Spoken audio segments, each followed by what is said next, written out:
Star Wars Jedi Knight 2 Jedi Outcast is now out. It's on the Switch, the PlayStation, and it's been on Steam for a while now. It's $9.99 across all platforms. Steam sales happen, so it might be even cheaper at this time on PC. But if you were looking to pick it up on either the PlayStation or the Switch, you might be interested in how the port turned out.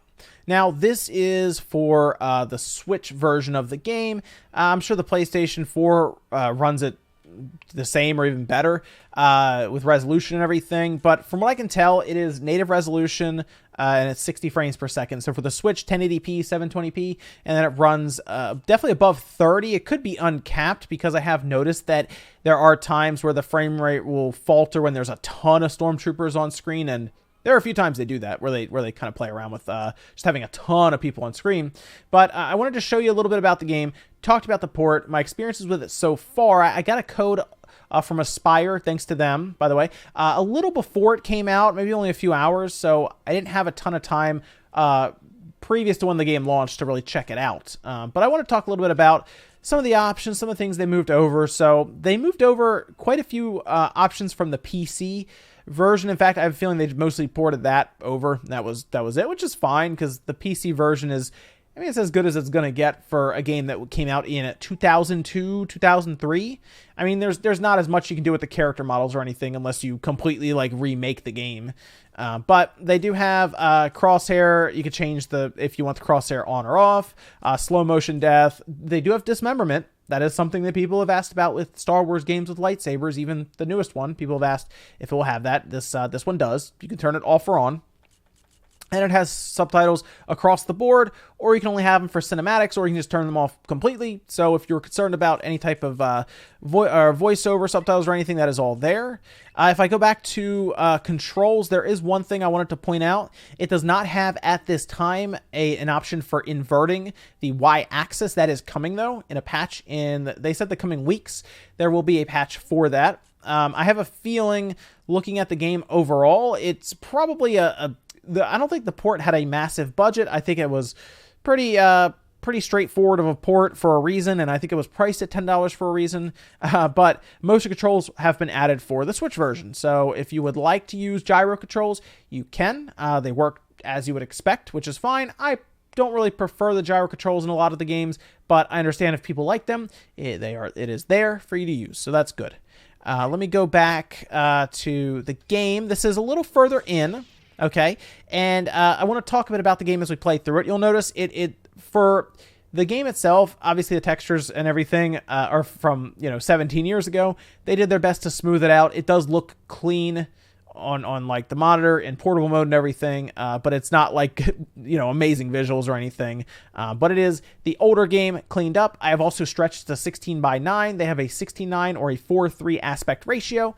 The 4:3 is a little more true to how we'd play it on the older monitors. If you remember the big TV monitors, the CRT monitors, or whatever they were. Yeah, the tubes. Yeah, a little more true to that. So let's push up here, and we're gonna run into a Dark Apprentice right next to us.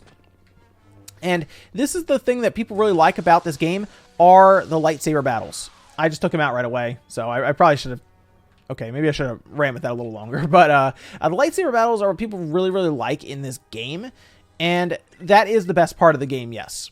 If you have not got to your lightsaber in the game, so you've played maybe 2 or 3 hours in the beginning, which is probably the most aggravating part of this game, which is kind of funny that the opening segment is the most aggravating part. You're missing out on the entire game, which is the lightsaber. People really, really like the lightsaber in this game, and that's because they did a good job. I think this was Raven Software that did this. They did a very good job with the game, the lightsaber, and the combat with the lightsaber. We'll take him out, and as you get further in the game, you become much more strong. So, like, your force powers go up, your lightsaber abilities go up, pretty much everything. It is fully linear, so you will basically gain your abilities kind of in a set path. They already have it figured out. There's no more customization with that. That's something that is a drawback of this game. I will say that. From Jedi Knight, the first one, when they had it so that you would actually pick which force powers you wanted to do, they did not do that in this one. I already talked about that in my previous video for the preview of it. But there we go, got him. So you can actually see dismemberment there, took his arm off. The game itself, though, I think looks good for it being as old as it is, and they smoothed it out. Actually looks pretty good in portable mode too, by the way. So I was happy with that. Let me move up a little further here. Let's talk a bit about the opening of the game. Like I said, about 2 hours. Eventually, you do go and get your lightsaber and your force powers, and the entire game changes. The reason I say the first part of the game isn't as good is because the gunplay has not aged well. When the game came out, the gunplay wasn't amazing. It was definitely, you could tell it was a big focus on the lightsaber combat. So in this game, they don't really have any aim assist that they added to it. Aspyr doesn't seem to have. So unfortunately, it's very hard at times to hit the enemy, and they seem to be, wow, okay. They seem to be able to hit you much easier. So I went ahead and I ended up dying with the 2 health left when I was going up and I got hit with the mine. But I wanted to come back here anyway because I could fight the Dark Apprentice again and maybe play around with him a little bit more, because I pretty much took him out right away in the beginning. And this is the part that people really like. Eventually, you'll get to the point where you're strong enough to fight multiple Dark Apprentices.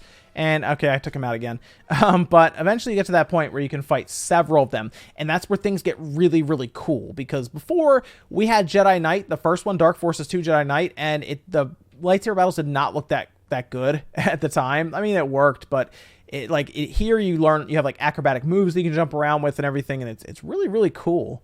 They have some boss battles that are good as well. Something else that was a little weird to me is that when you go in and you basically want to save your game constantly, because the checkpoints are like non-existent. Like there's like no checkpoints. So like if I go here and I go to save, you only have a couple of save spots. So if I save a couple times, eventually I would run out and you have to delete them. You only have 5 save slots, and there's no real autosave. I mean, they have autosave. It's a checkpoint, but it's like right at the beginning of the level, and some of the levels are very long, and if you die randomly when you're playing through, whether you fall off a platform or somebody ends up, like a apprentice gets a lucky shot in, hits you with a lightsaber, and it wipes you, and you gotta go all the way back to the end of the level. So basically, you want to save manually like every 5 minutes or something, and if you run out of saves, you have to delete some to save more. I'm not sure why there is a 5-slot save thing. It's very strange to me, but that's seemingly where they are right now with it. Now, there is something pretty cool about this, and if you are aggravated with the game, like you are really struggling and it's really just not fun for you because the opening is just, it's tough, you can hit a save. There is a cheat menu. Okay, I'll say that. There is a cheat menu, and it does make the game very, very fun. All right, it's something I'm glad they incorporated. So if you go into the start menu right here, you can activate this anywhere. You press, I believe it is up, down, click on the left stick, right stick, left stick. You have a full cheat menu. You can warp to any level in the game if you want as well. You can give yourself everything right from the start. And you know what? If you're not having fun anyway, give yourself everything and have fun. So actually, here, you can also change your lightsaber color, by the way. Change it to, of course, we'll change it to purple. Do that. So if I hit give all, I literally have all of the force powers. My guy is very powerful now. You can also turn on God mode if you just want to be completely invincible and not even worry about anything, which actually might not be bad for commentary while playing. You can also warp. If you want to warp to the part where you actually get your lightsaber about 5 or 6 levels in, I think it's Yavin Trials or Yavin Temple. Warp to that, and you'll get your lightsaber, and you'll work on your force powers in the story. So here I am now with everything. This will just be fun. We'll just roll through some people. I have Force Lightning on, and I can just start taking stuff out. So let's go in here and hit them with the lightning. And you can see it's funny is they start just running away from you. And I always liked that. I thought that was really funny because eventually they just start bolting away from you. So I also like, let me see, we got Force Pull, right? Jump above them and pull them up with you. Like, you can see how that's fun, right? I mean, come on. That's a good time. Your guy ends up being, like, so powerful, it's ridiculous towards the end. Let's see. Like, for example, we have all of these mines you have to shoot with your gun individually. We have ridiculous Force Lightning, so we can just take them all out.